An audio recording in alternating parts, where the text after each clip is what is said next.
Opäť som v Bani Bankov a tentokrát sa idem pozrieť asi na nejakú administratívnu budovu, ktorá sa nachádza v podstate dosť blízko hlavného vstupu do areálu.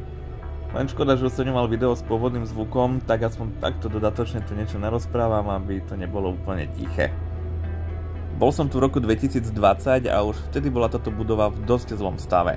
Priznám sa, že neviem, či teraz ešte stojí.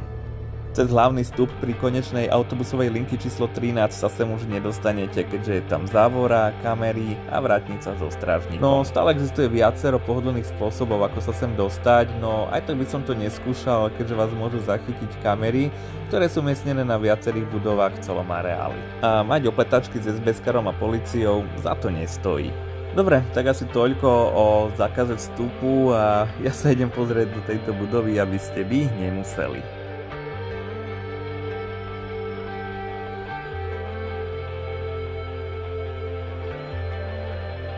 Všimnite si to lano alebo kábel, čo tam visí, ako keby si to niekto pripravil na obesenie. Ale niektoré grafity sú tu fakt pekné. Napríklad tento, treba uznať fakt.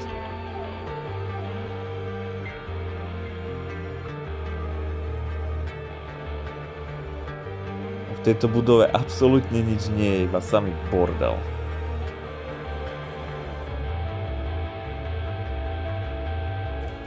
Ale aspoň sa nemusím bať, že tu niekto bude, lebo čo by tu robili bezďaci alebo zberači kovov. Je tu veľa svetla, keďže tu chýbajú nielen okná, ale aj steny a tak sa tu aspoň dobre točí.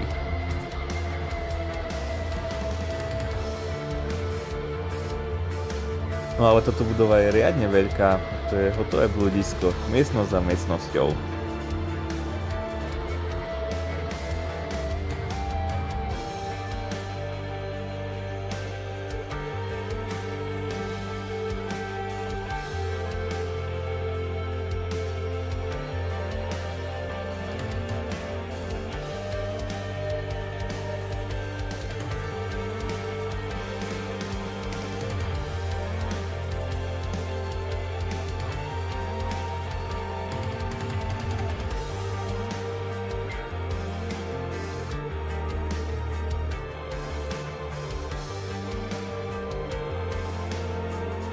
Video je točené na výšku v HDčku a bez stabilizácie obrazu, keďže v tej dobe som lepšie vybavenie nemal a ani som to vtedy nenatáčal s tým úmyslom, že to niekedy dám na YouTube. No tak som sa rozhodol teraz to predsa zavesiť, aby mi to nestalo roky v počítači a myslím si, že takáto nekvalita videí dodáva tú správnu atmosféru takýmto urbexom.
Tu nás si asi niekto robil udiaren, lebo tu evidentne horelo.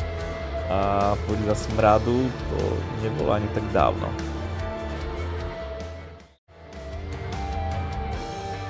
Dobre, tak vlastne prízemie celej budovy máme prejdené a ja sa idem ešte pozrieť hore na strechu.